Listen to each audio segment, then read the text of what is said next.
9:11. Let's pray. We should follow Christ in a way of compassion and understanding. Even though my human viewpoint, there may be much I find difficult to understand. Christ in me gives me spiritual insight that enables me to see beyond what seems to be and to keep faith in the goodness at the heart of it all. Everything is going to be okay. Maybe not today, but eventually it will. Trust God. Hold fast to your hope. God never fails. Amen. Amen. Thank you. Thank you, Jim. Sorry for the late start here. We had a couple meetings before this, so we'll get started. Commissioner's Office requesting the board approve and execute the minutes for the meeting of June 23rd, 2020. So moved. Second? Tim, you came in at the end of this meeting, just so you know. You were not here for the main part of it, but you did come in at the end, so it's your choice. Commissioner DeBoer. Okay. Yes. Commissioner Spiller. Right. Commissioner Lyon. Yes. On July 15th for financials, I approved a supplemental from Common Pleas in their court mediation fund payroll accounts to cover employee assignments for the remainder of the year and to finish processing payroll. And then on July 16th, I approved for the Department on Aging the promotion of Deanna Catucci to the position of Support Services Coordinator, number 1036, to be effective July 26, 2020, at the rate of $17.01 per hour with a 180-day probationary period. And for Water Resources, approved hiring Dorian Epic to the position of full-time administrative assistant, number 2345, to be effective July 27, 2020, at the rate of $14.54 per hour with a 1-year probationary period. This offer of employment is contingent upon the successful completion of the required pre-employment conditions. Thank you. Thanks, Jerry. Morning, Adrian. Good morning. Okay, today's financials include a supplemental from the engineer's office in their municipal road tax fund other account used for tax distributions. Cash transfers include one from the general fund to Board of DD for the gas well proceeds from April through June of this year. From the general fund to community development, Board of Elections and Metzenbaum for their second quarter 2020 interest transfer. And again, from the general fund to Family First for the July through September 2020 commitment. And finally, there are a few transfers from the sheriff, the engineer, and aging for unemployment payments to the state for June. Encumbrances include a travel request from the engineer's office to attend the 2020 CEAO Ohio Bridge Conference. And among the vouchers are $67,731.75 from the commissioner's office to Ohio State University for our third quarter 2020 commitment, and $99,276 from the engineer's office to Junction Auto Sales for 4 new model year Dodge Ram pickups. And those were encumbered right about the time we put the freeze on everything, so. Okay.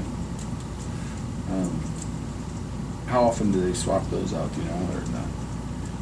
Actually, I contacted Katie and they said that these are additional vehicles, so I'm assuming that they are either reassigning some people or they've added some staff, so this is gonna be their transportation. These are not replacement vehicles. Okay.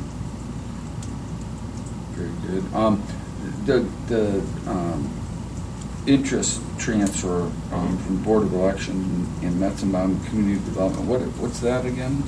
These are interest-bearing funds that they've deposited into, the interest gets deposited into the general fund. Oh, okay. So we then take that interest out of the general fund and put it into their funds. Gotcha. Okay. Okay. Any questions, comments? And I get those numbers from the treasurer's office. They tell Okay. us how much it was accumulated. Great. All right, motion to approve the financials, please. So moved. Second? Commissioner DeBoer. Yes. Commissioner Spiller. Aye. Commissioner Lyon. Yes. Thank you very much. Thanks, Adrian. Thank you, Adrian. Nobody is here.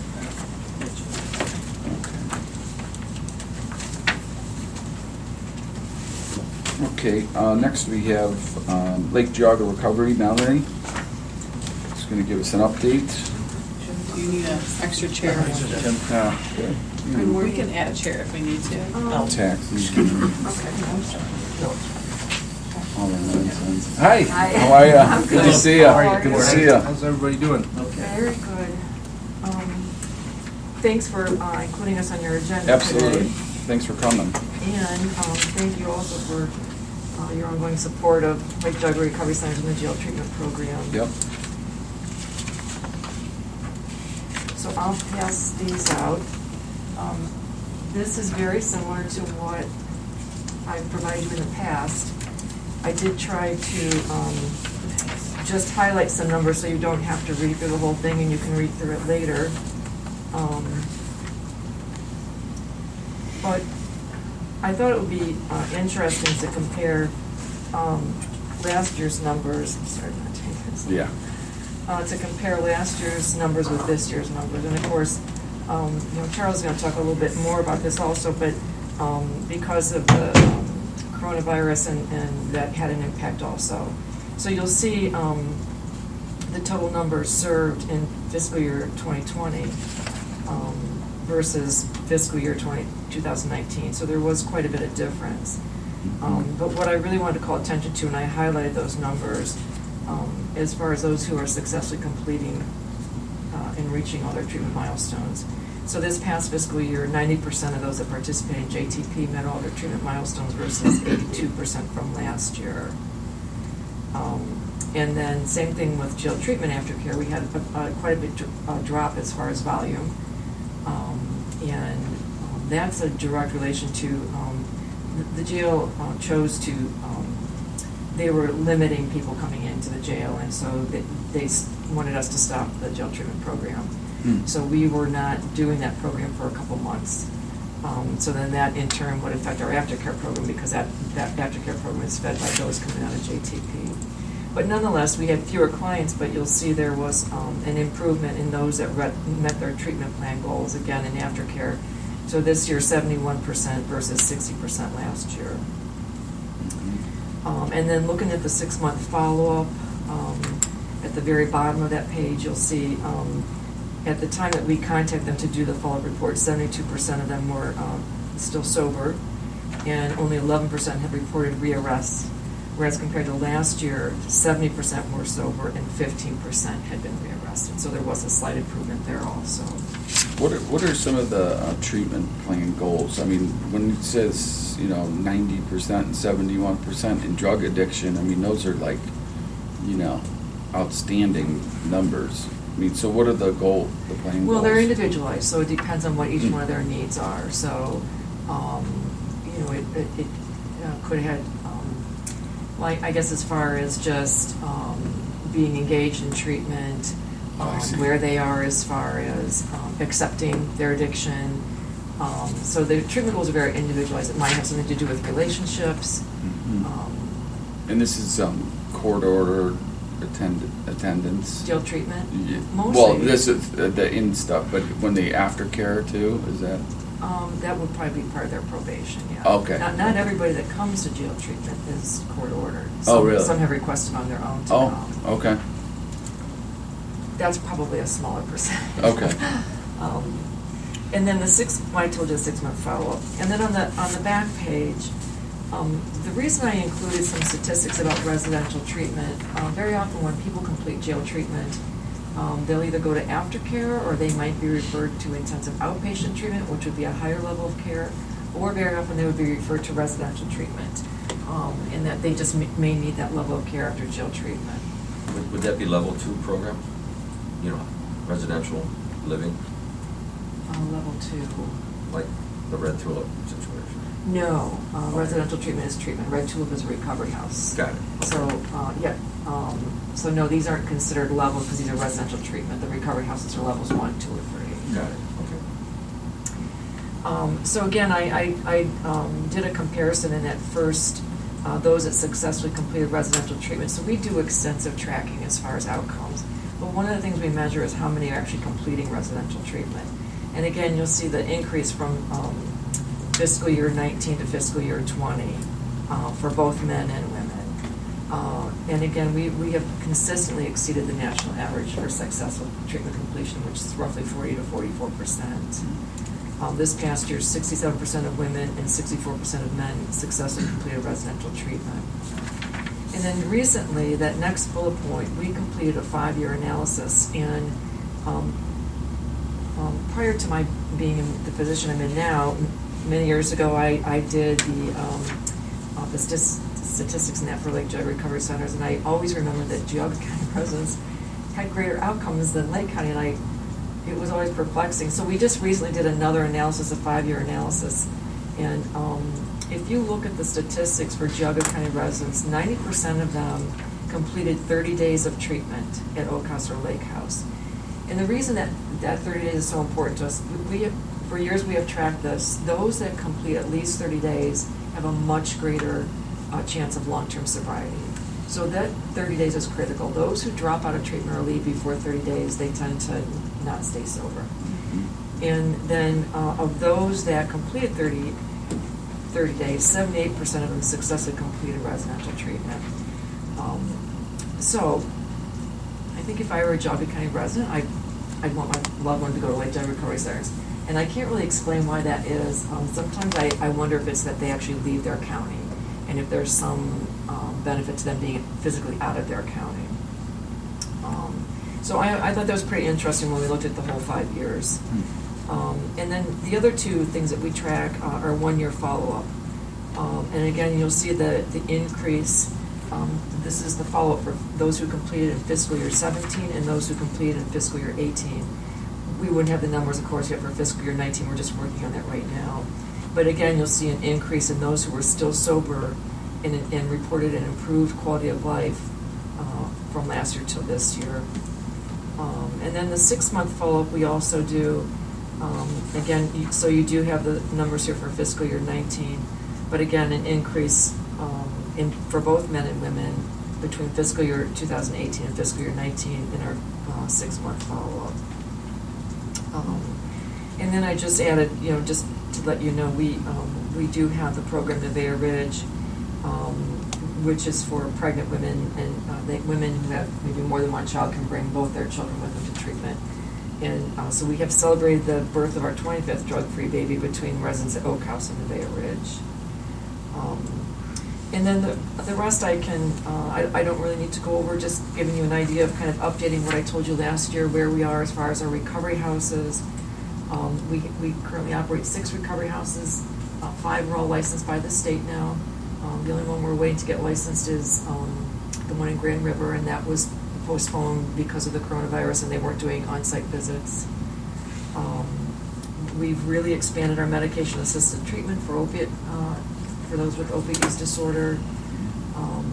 We also have provided that medication in the jail, so that was a big hurdle to get over, so we have successfully done that with a few clients. And then just some notes about expansion of other services that we're looking to do. And then, of course, our men's residential treatment,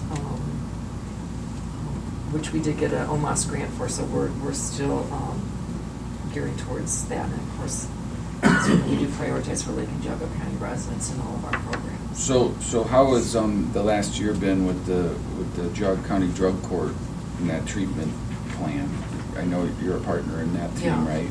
How's that success of that been so far? I think it's been really, the judge is pretty amazing, I think, how much time, and Maureen Maroon as well. They have taken this very seriously, and they're certainly open to feedback and input from others. So we have one of our outpatient counselors who's a very seasoned counselor, and then our residential treatment manager who sits on that team. He goes to every drug court meeting, because there's a fair amount who need that level of care that are in drug court.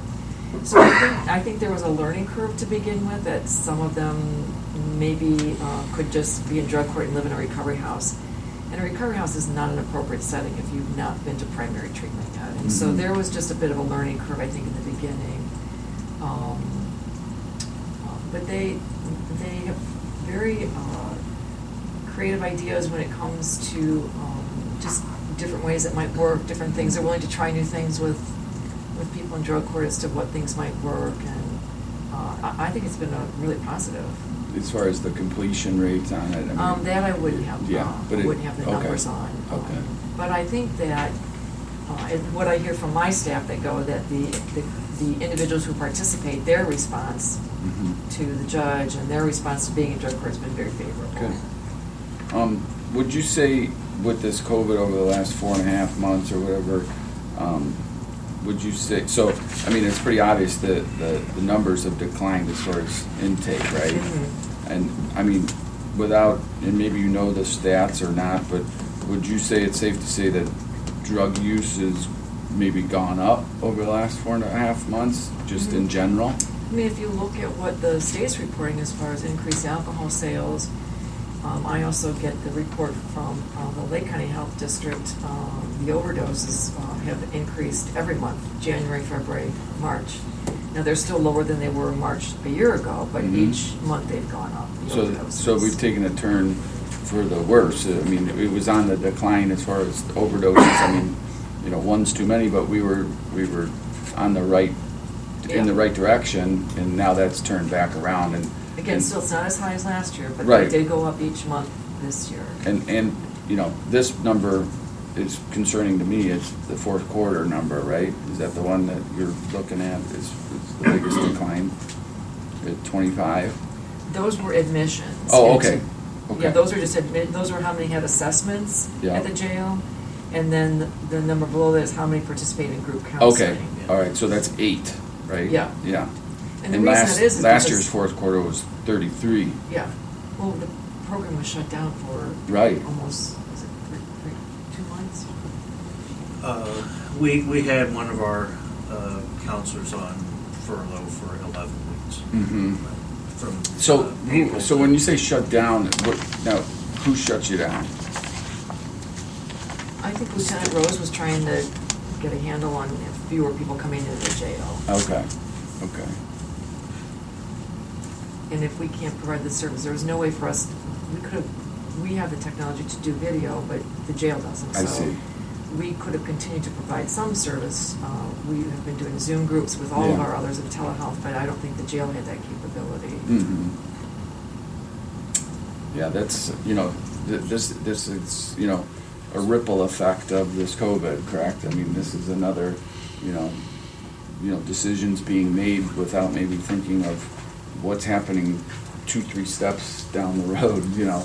This is, you know, again, I would say that this rivals or is just as dangerous, if not more dangerous, than the situation we're in with the COVID situation, you know? I mean, this rivals is right there with it, I would think.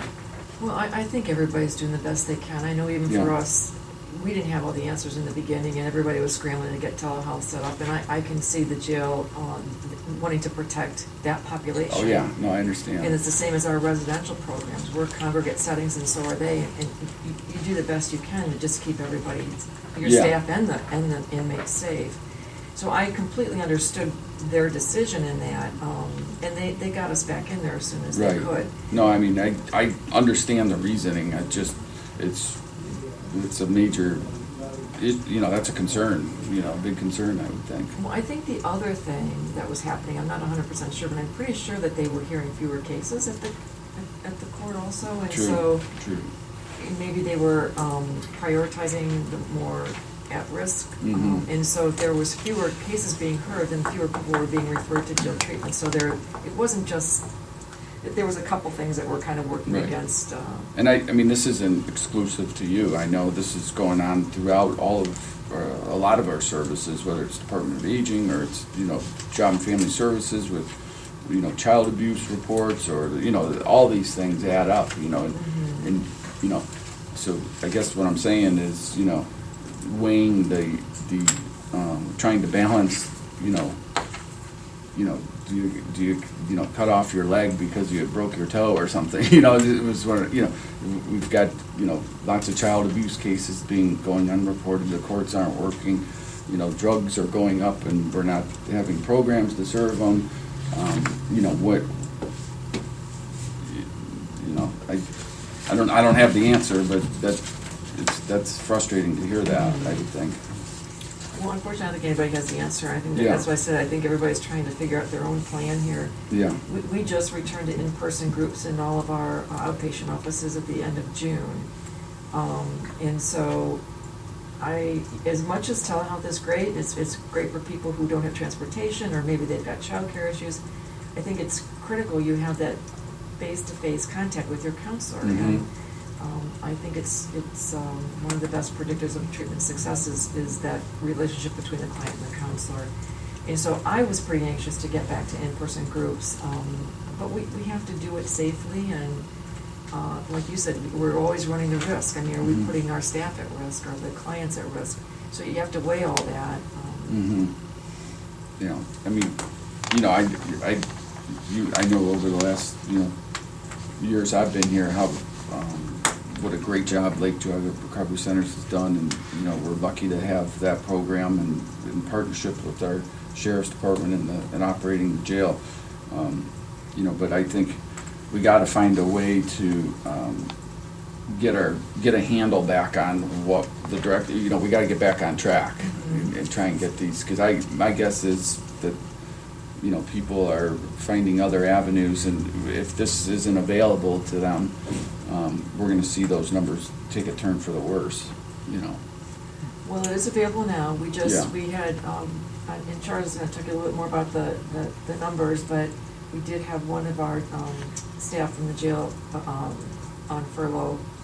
And so everybody's back, and everybody's back at work, and the programs are running at the jail. We did Good. continue to do assessments during this time at our outpatient office for people that were referred for jail treatment, but that was pretty limited too. And again, I think it was because they were hearing fewer cases. Cases, yeah. Do you want to share a little bit about where we're at? The funding, sure. So typically, the amount that's been funded by the commissioners is $44,150. That goes towards the salary for two of our counselors who work exclusively with the program. One of the counselors was not able to work for 11 weeks, so we didn't use all of the funding last year. So what I was thinking was to just reduce the ask for the coming year. So with the one person really only having worked 41 out of 52 weeks last year, the figure I come up with is $39,480, and I can send this to you in writing. I think that's Okay. what you had us do last year. And then if this coming year proceeds as we all would hope, then next year at this time, we would ask for the full amount again. Okay. Would they, Jerry, qualify at all for any of the CARES Act funding? We have to look into it and see, but it has to be something that's directly associated with the COVID. So if there was, you know, situations where they had to do special stuff, put in special equipment or something like that, Right. just do that, but we have to look into that. What about They would become, and I'd have to look into what the steps would be, but they would become a sub-grantee. Right. So we could sponsor, the county could sponsor them, basically. What about as far as salaries or employment with, you know, I don't know if there was any, like, you know, the overtimes or anything like that? The only things that I've been able to get on the CARES Act is that for salaries is if you had to redirect an employee to a different type of work during that time, then you could cover their salary. And overtime that wasn't planned overtime. So Okay. if the employee normally works, you know, in a normal year, an average of 5 hours of overtime, and they work 5 hours of overtime during this period, you're not going to do it. If they never work overtime and they work 5 hours of overtime, you can cover the overtime. And then as far as equipment or licensing for the, for this online stuff and Zoom and all these other things that I'm sure they had to do. That could be something that you could do, because potentially. you're doing it because of the CARES, and it Yeah. wasn't something you had planned to do Yeah. as part of your normal. I mean, that might be operations. something to, I know we have to get somewhat creative in the way we look at our expenses, you know, to qualify for this CARES Act funding. You know, we're trying to figure out different ways for it to apply. And there's only certain things that it does apply for, but it might be worthwhile trying to see if that would work, yeah. Was this person on unemployment? Yes. They did collect them. But that would not count towards the CARES Act because the state considers, you had planned to pay that person. Paying Right. the unemployment person doesn't count. Yeah, Diane, Yes, so that I am more correctly understood, there was a payment program that was recently approved, and actually, I checked, and I became aware that Lake Geauga Recovery Centers did receive a grant award, actually a loan that will become a grant.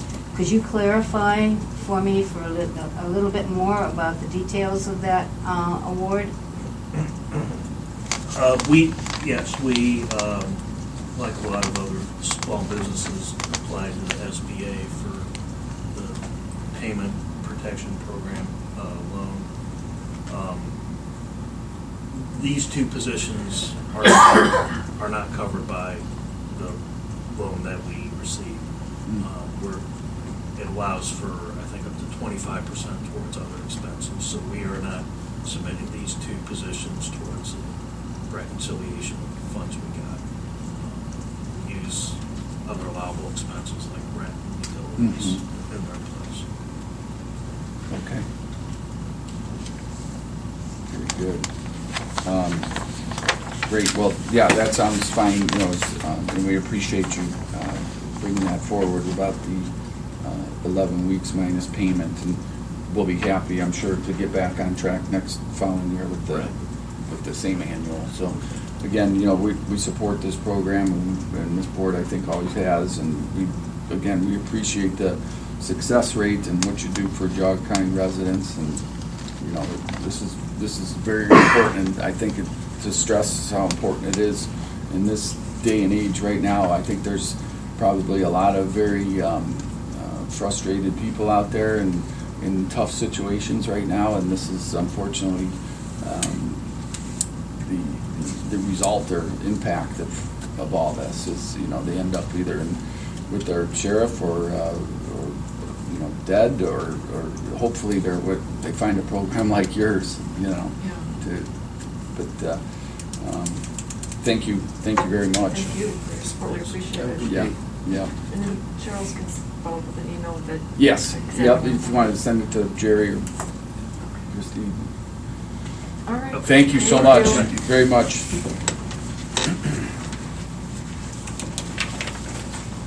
Okay, so we have some used sheriff's vehicles that we're gonna sell to a couple different couple counties here. Morning, how are you? Yeah, how are you? Good. I didn't see you hiding back there. So we've got some of our older vehicles. We've done this before, right? Sold Yeah, them this is to like other the co- third or fourth year. It actually saves us time because we don't have to strip them out. The fleet manager went through and looked at what that average car is selling for on Gov deals. And, because the Impalas, the price went up a little bit. I think we sold them last year for $2,800. Nice. The average was 35 this year, so Awesome. it helps out both Meigs County and Morgan County. Morgan County we've sold for the last 3 or 4. Meigs this is the first year. But, those sheriffs are excited because they can get, you know, a little bit more for their buck. Absolutely. And I don't know if you've ever been down to Morgan County or Meigs, but that terrain down there is just Rough. I mean, it seems like they're wrecking a car every month. But Oh, really? So you normally after, these are about 7 years old, 8 years old almost, right? Yeah. How many miles do you guys usually put on something like that? They're all right around 100,000. Oh, okay. And we don't really go by mileage that much. It's Yeah, how much hours. is that maintenance gonna cost us in the next few years? Yeah. You know, can we get that, the exhaust system on an Explorer now is $1,000 to replace the exhaust system. Wow. And we were gonna sell one because it needed an exhaust, and it had a lot of miles on it, but then we had another one that was damaged in a car accident that still had a good exhaust, and we took the exhaust Swap. off of that one, put it on this one, now we can use it for something. Right, So on right. those, will you send them with the cage and stuff too? They have some of the stuff that we can't reuse. Right, that's what I was gonna say, yeah. Yeah. So that'll save them on that too. Sure. That's good. Yeah, that works out for everybody. I mean, you guys, yeah, like you said, it's not that mile so much, but a lot of idling, right? I mean, the cars just sit there and run and run and run, you know? Right. Yeah. No, that's good. So I'll make a motion on all three of those. There's four. Or four of them, six, sorry. 8, Yep. and 9. So we can go Second that all- motion. Commissioner DeWort? Yes. Aye. Commissioner Warren? Yes. Awesome. Thank you. Thank you very much. Very fast. Morning. Morning. Good morning. How you doing, Craig? Oh, good. Just another day in a pandemic. Is it? Or not, I don't know. Yeah. Here this morning to do the first part. This is, JFS has two operating levies.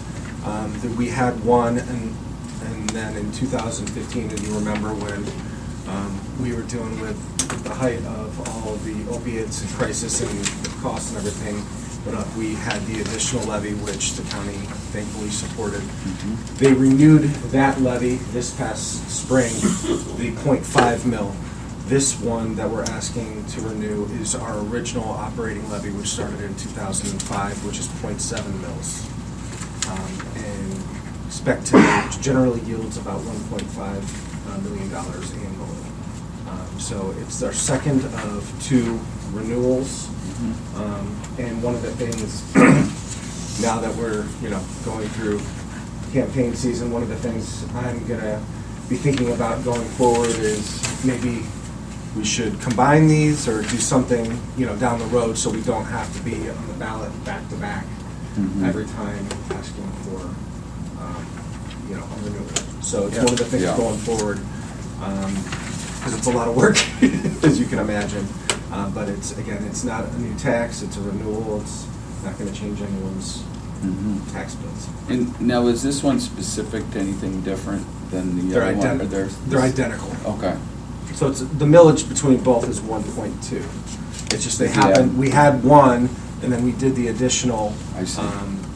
because we needed that support. But now we're 5 years later, because we can't do, like a lot of other departments or agencies that can do continuous levies. Children's Services is not one of the agencies per the Ohio Revised Code that you can have a Continuous. continual operating levy. Right. So I believe the most either we can do is either 7 or 10 years. But to me, that's a long time to ask people to pay on something that You don't know what's where you're gonna, gonna yeah, be. that's right. So I think it's fair to keep it at 5, but one of the things maybe to do is choose to combine them and then get rid of the two separate and combine them into one. Properly. But that'll be a decision in 5 years from now. Okay. So but as far as timing goes, they're on pace with each other right now? Because you They- just they- had they- one, right? Yeah, we just renewed one. Yeah. And then, we 5 years ago, we did the same thing, except for 5 years ago, the .5 was a new levy or an additional, and then the .7 was a renewal. Okay, And we did them back to back. okay, And so we're doing them back to back again. okay. Okay. Any questions or comments? Nope. No? Okay. If we could get a motion to approve? So moved. Second? Commissioner DeWort? Yes. Commissioner Spiller? Aye. Commissioner Warren? Yes. Thank you very much. With that, Appreciate thank it. you. Stay healthy. How's everything going, okay? It's just, we have about 80% of our staff working in the field, working from home. We've been pretty amazed that we didn't know we could do that, Yeah, So it creates new opportunities, but then new questions, so yeah. just deal with it and adjust. So as far as, we were just talking about the CARES Act a minute ago, I mean, I foresee your, job and family service being a huge, beneficiary of that, as far as. Well, we get a lot of federal money as Yeah. it is, so Yeah. they've supported us. So the one area, and unfortunately, my fiscal department has been depleted over the past several months, a lot of retirements and leaving. So I have one person doing the job of 4 people, in my fiscal department, which has just been very difficult. I have her looking into, we had a few people that, did some furloughs and some things, so we were trying to add that up to figure out if there's something that that we can recover, but really, we've had less sick time than we've ever had. Mhm. More people and productivity has been up, and so it's just been bizarre because you'd never think that. What about your cases and stuff with your kids and the? Cases for a while, it was very eerie. We thought we'd be hearing a ton, but a lot of people, when you're living and you're sheltering in care and sheltering at home, and you're potentially being abused or neglected by somebody, you don't want to report on the person that you're living with. So we are wondering if we are going to get a slew of reports once things go back to school. Yeah. So Yeah. we don't know if there's going to be a wave of cases or not. I know the sheriff's still here. I mean, domestic violence is definitely a concern. Yeah. But now we're starting to hear more now, even just that it's opened up a little bit. Yeah, yeah. Yeah. So. But no, I'm concerned that there's a lot of unreported stuff that happened that we just don't know about, and people are afraid to say anything because they're living with or in. Are you getting a lot of people reaching out, looking for help in other ways? Oh, yes. Yeah. Oh, yes. Yeah. A lot. We got funding from the state. What we were originally going to do our summer youth program, which is one of my favorite things to do at JFS, is to get kids, that aren't used to working and getting a real job experience. And then the state was going to support that. The DeWine administration was going to support additional funding towards that. Then they allowed us to convert that to COVID pandemic money. So we were able to switch that from money that was going to go towards a summer youth program, which I know these folks have experienced a lot.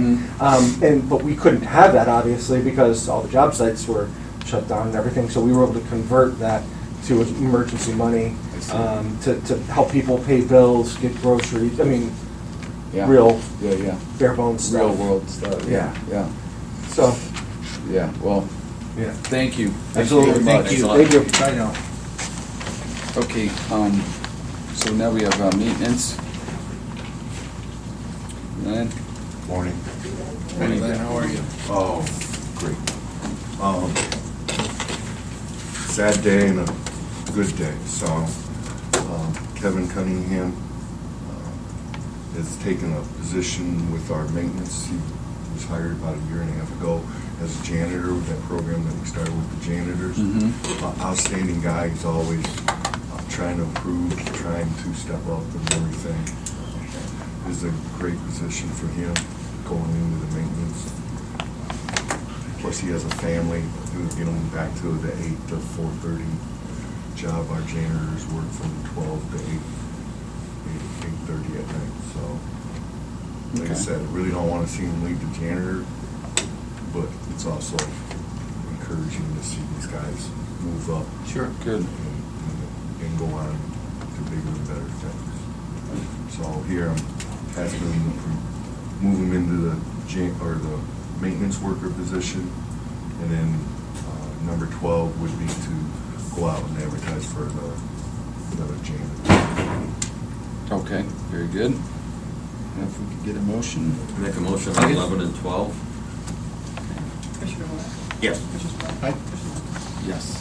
Thank you, Glenn. You all have a good night. Thank you. Okay, that wraps it up. Just real quick, I just wanted to check and see where are we at with the outside legal counsel for the probate judge. I talked with Prosecutor Flays, and the request for proposals went out. He's waiting to hear back from a couple more. Should have an answer for next week. Okay, I mean, this is, unfortunately, we're somewhat cumbersome in the way we operate here, and, then it's like you gotta wait a whole nother week, and I just, I don't want to delay or, because of, our set meetings. Is there a way to expedite that if we are to get those and review them? I mean, I would think it shouldn't take more than a few days to get proposals in, right? I mean, we sent this out, 2 weeks ago, or? depends on the law firm being, Yeah. able to get stuff back to them. Yeah, How enthusiastic they are about Yeah. getting things back, so. I mean- But, yeah, I mean, I guess, at least tentatively, and I can check to see whether it's legal or not, you could authorize me to Okay. approve it okay. as the county administrator, and then I'll find out from. Whichever, I mean- Whether that's allowed. If not, then we could have a special, if come in, we could hold a special meeting, or we just wait till Tuesday. Yeah. What is the total amount of money that we're talking about? Oh, I believe what the judge said last week was it 28,000? Including the website? Or was it, Oh, you mean, It's around it's- 30, I thought. was it, okay. okay, the invoices that haven't been paid yet, is that Well, what you you're had the talking about? invoices. Yeah, oh, and yeah, the- yeah, I think there was Yeah. two separate things. There was the invoices, which were for the 3 ads, yeah. and then there was the. And I think there's more there's, every day that goes by, there's more that are piling up, so I think there's, a whole nother set of There could be, yes. invoices that aren't being paid now too, so. Kim, Lori? Yeah, Jerry, did you receive the email that I sent to you guys, I think it was yesterday, with the updated list? I sent an email last Monday with an updated list of a whole bunch more invoices that aren't being paid, and then yesterday, there Okay. are 7 more that aren't being I paid. saw one from last week. I didn't have to. Do you know the I sent you total, another one roughly? yesterday. Sorry. The total that Ralph was saying roughly, is it about 28,000 or 30,000 or something? Well, in the email yesterday, there were the 7 additional invoices, but there were also the 2 years' worth of the 210117 fees that he's refusing to pay to the court. Okay, I think those total maybe 17,000. okay, So, yeah, we'll probably have the 28 plus 17. Okay. okay. And it'll be more again next week, because he's Yeah, yeah. refusing to Okay. pay, so.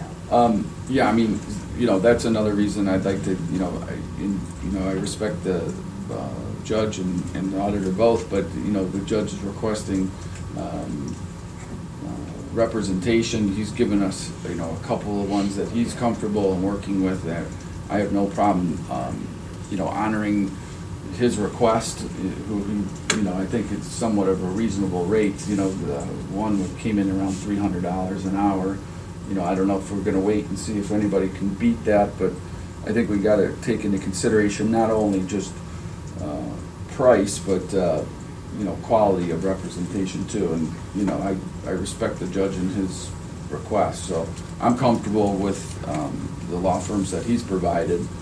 are we gonna have like a not to exceed on this? I would say from the start, you want to have something, like we would normally do with outside counsel. Set them not to exceed without coming back and requesting. But, if you're going to file a case, if there's going to be a court case, those numbers can go up pretty high, pretty quick. Mhm. So Kim, what was the ones this week that didn't get paid? Oh man, I don't have my emails with me. Like what kind of bills were they? The sheriff's department was one. It was $30 for a new employee background check. Like some drug testing, I think there was a There was bunch. drug testing, yeah, there was Ohio Guidestone, which for parent mentoring, which we pay every month. That's a normal bill. There was nothing in there that was unusual, so, And you said there might be more this week, you said? yeah, so he is not paying these for the same reason that he didn't pay the invoices from the previous week, so I'm expecting that will continue to be consistent going Yeah. forward, so. That's why can- we're saying, if he decides to go ahead and pay him, obviously, then. So can you give us some kind of a running tally as this continues, almost like on an Excel Sure. sheet that we could just see week to week as Yeah. far as add, the different line items of, just so Yeah. that we could kind of follow. Yeah, I can do along that, with like that. like in the emails that I Yeah. sent the last couple weeks, I Yeah. can put that into an Excel spreadsheet, because it has the vendor name, the Right. amount due, and there's a description of what the service is. Yeah. Yeah, and that way Yeah. we can just kind of follow as it grows. Just continue to just keep it as a live document, Sure. so that we could do that, just so that we have something to, I pulled up the email from Kim from yesterday. It's about $5,000 total. Okay. from this week. From this, yeah, Yeah. I'm just looking at it here. Okay. Plus am I remembering correctly, that was about 17,000 for those, the RC 210117 fees that you Yeah. were paying? Yep. So we would be just under 50,000 then? Sounds like it, yeah. Okay. Right now. Right now. Okay. You know. So are there And any again- invoices being paid? At this point, no. No, starting last week and then this week, he's not paying any. Like, if you look at your journal, there wasn't anything this week from our court, and I think last week's journal didn't have anything from our court either, but we're submitting them to him. And in the past, this, for the background checks, say for the sheriff's office, has that been paid in the past? Oh, yeah. It's a normal thing. I mean, even if your office hires somebody new, you have a background check, I assume, and I don't know if you use the sheriff's department or somebody else, but yeah, it's a normal, But it has been paid in the past, though? yeah. Yeah. Okay. Has the format in paying a bill changed from either your office or from the auditor's office? No, we're still submitting the same documents.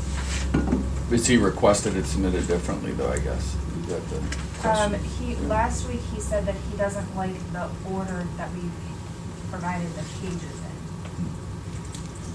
So, That's the did you reason. correct the order? Sorry? Did you correct the order and how the pages were submitted?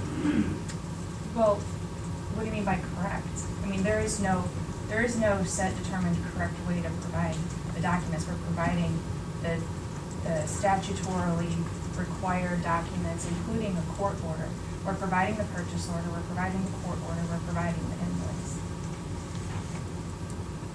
I guess the question is, you know, is it really reasonable for him to withhold payment to all of these vendors just because he wants to tell us what order we should provide the documents? We're providing the documents in the correct order. They're all together. I mean, you know, it's not being sent in any way that they wouldn't be able to just go ahead and pay it. Okay. So is anybody refusing any more services until they're paid right now? No, we had the two vendors who threatened to file suit. We have one outstanding invoice that has gone to collections, and we have at least one that is, well, there's one that's paying, or that's charging late fees every month, and then we have our credit card that's charging late fees every month, late fees and finance charges every month. Okay. They don't pay late fees. No. Yeah, the county doesn't pay late fees, yeah. Correct. Yeah, like I said, at this point, I'm comfortable in moving forward with Judge Grendel's request to this board as far as his legal counsel, who he's chosen. I mean, he gave us 3 separate firms to look at. At this point, I'm fine with who he had requested, as I think was Stephen Funk, so I'm fine with that. To either expedite this thing, or if this board feels that it wants to wait another week to do that, because like I said, I'm fine with his request. So then you making a motion for Funk? I would make a motion to move forward with Stephen Funk. I'll second it, because I do want to just get this kind Yeah. of put behind Yeah. us. Can I have a not to exceed amount? How do we figure that out? Right. You can set a not to exceed amount unless it's unless prior approval from the board. So you can set a not to exceed amount. Let's say it's And then if it 15% comes of, in, like, say, Oh, I the see. If it needs to designated. go over, then you can approve an increase to that. Okay. Yeah. So like if you wanna set it at not to exceed 20,000 to start with. Before, so it can't just keep on going in perpetuity, they'd have to come back to the Right. board? So let's say 15% of 50,000 right now. So 7,500. 7,500? We're gonna set it at 10,000. This would be right now. I mean, Or 7,500? I'd say 7,500, and let's see where this goes. Okay. I hope that this thing doesn't turn into some cesspool of money. Yeah, I believe it's 300. I sent you a retention letter, so you have it. Can I That's just what I was trying to ask find. Can I just Right, ask you Jim? what the normal not to exceed amount would be for something like this? I mean, we really don't know, to be honest with you, but I mean, 15%, I'm just looking at it, let's say it's 50,000, let's say 15%, add-on of legal fees. I mean, we gotta look out for the best interests of the taxpayers too, because we could put this money to use in other ways. I mean, $7,500 divided by 3,300 is gonna give them, you know, quite a number of hours of I mean, it's almost a little bit over a full week's work. you know? 25 hours. And, So this is a mandamus action in the Ohio Supreme Court.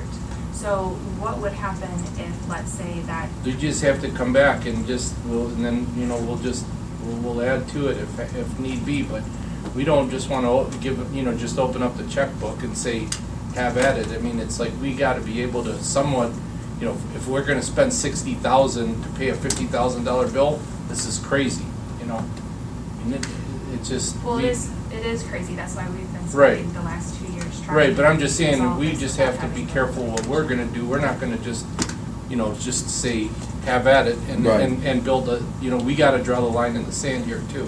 I understand the position that you guys are in. Yeah, and I mean, I do- hate to be in this position because this is Right, like, right. but if you put me in this position, you know, then this is, you know, we're gonna push back too to say, we're not gonna just let money just roll out of here. Well, to make this clear, I mean, the court is not putting you guys in this position. No, I'm saying, By not the forcing court is, I'm just saying litigation. as far as by the way that the Ohio Revised Code is written, that we have to, Right. that this comes in front of us, then this is just, you know, we're gonna, you know, make sure that we try to dog this as much as we can for the residents, cause, Yeah. I mean, this is just, Yeah. I think that legal fees are, it's basically, we could put $7,500 on this table and just burn it, because that's, nobody's benefiting from this, you know? I'd rather put it in, you know, that jail recovery program and help to Right. recover some people, or Right. put it into something, Yeah, but- The benefit ultimately will or be. Glenn's hopefully- salary. Yeah. The benefit will be hopefully, like, ultimately, we'll get a ruling from the Supreme Court that can. Yeah, I hope end all it's that, fast. you Yeah, know? well, I think that it'll automatically go into mediation, correct, with the Supreme Court, right? Aren't The you? Supreme Court requires mediation when Yeah. it's intergovernmental conflict. Yep. Like Judge mentioned last week, we've already attempted mediation Yeah. with the auditor, and it didn't go anywhere. Right. So, you know, we will absolutely, you know, Yeah, try again. okay. And we'll do our best. Okay. But it's. So we have a motion and a second. Hold on one second, Jerry, but we have to do a application to the court for this outside counsel. Yes, Yeah. that's what We'll have that's to what they're do. approving, they're approving Well, the then, application. we'll have, yeah, and then, so the motion would be to approve, Mr. Funke's outside counsel for probate juvenile court in an amount not to exceed $7,500 unless prior approval by the board, and then to further authorize the, execution of the application to the court. Because we don't have it, so until I get that from the prosecutor, it will have to be signed off by, Okay, probably the president of the board is usually what it is, okay. but I have to wait for that. Because I mean, that's part of my thinking is to get this going now, because that's a whole nother part that needs to happen too, you know, so I just don't want to drag it on for weeks. So we'll further Authorizing authorize Tim the to be president able of the board to to- execute the application. Thank you. Good.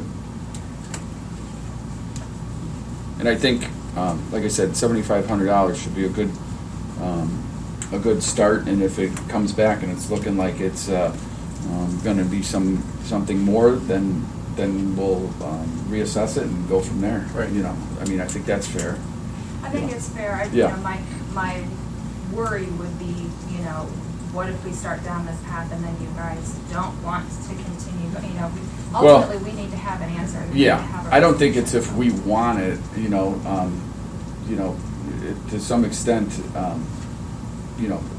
the way I see it, the court is afforded outside counsel, you know, whether we like that or not, you know, so, but I think from a financial standpoint, that's kind of where we come into, I think we've been elected to put our eyes on things and say, is this reasonable or continue to be reasonable? Now,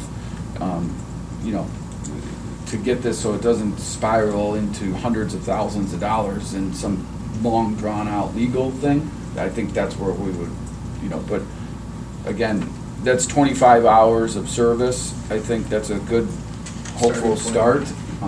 And hopefully something can be figured and resolved within that amount of time and effort.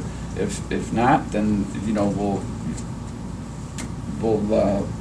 Relook at it. yeah, That was the rate of $300 an hour. Okay. yeah. Let's see, at the rate of $300 per hour. In an amount not to exceed $7,500 unless prior approval by the board, and further authorize the president of the board to execute the application. So once we receive that from the council, I mean, then we'll get it. Let me, just before we do it, I guess, you know, a lot of times, you know, we'll do not to exceeds of say, you know, say, and I think sometimes it's just an arbitrary number, but, you know, depending on what it is, but a lot of times it's like $10,000, right? You know, Right.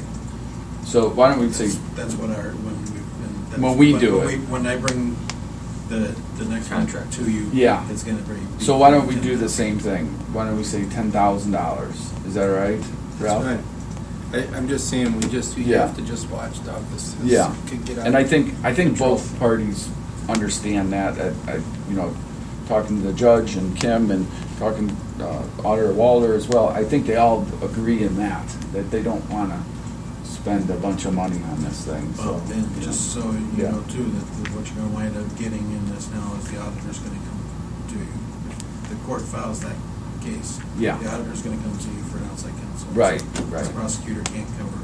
So that'll be can't covered cover by them also. so technically if we're sued, right? Corso.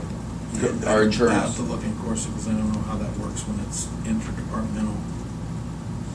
Yeah. We have to look at our insurance. Would our insurance cover that? I don't know, I'll have to look into that on whether they would cover Okay. internal issues. Yeah, because then, I mean, either way, we're paying, but that would be a direct, like a double whammy if we're getting outside counsel for both, you know?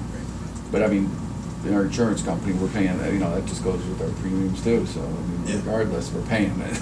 Minimally, and I looked, because I know we were at, on the insurance, we were beyond our limit. But I think we switched over to the new year now, so it'd be I new, think July new 1st it limit. started but, over. Yeah. So, but we would owe at least, even if the insurance company took it, we would owe $2,500 as the deductible.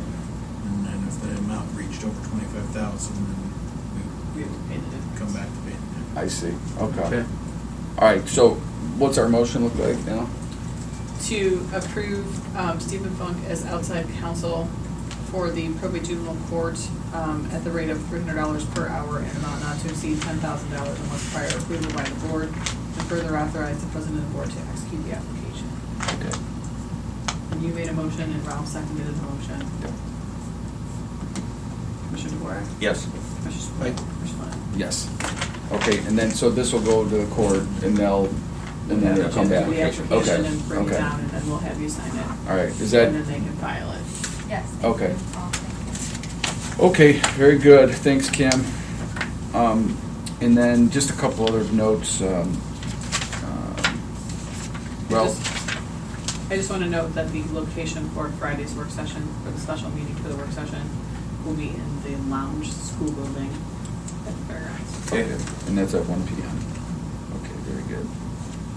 And that is a work session The with, special meeting. with this board and that board. Yes. It's not a public, It's a public meeting. yeah, I mean, it is a public, There's is just it no, a you can't take any action.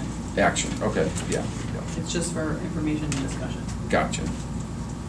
All right. And then, just regular commissioners scheduled for the next couple of weeks. We'll be back here, obviously. Other than that, I think we're good. Any other questions or comments? No? Motion to adjourn? So moved. Second. Okay. Thank you. Great, thanks, guys.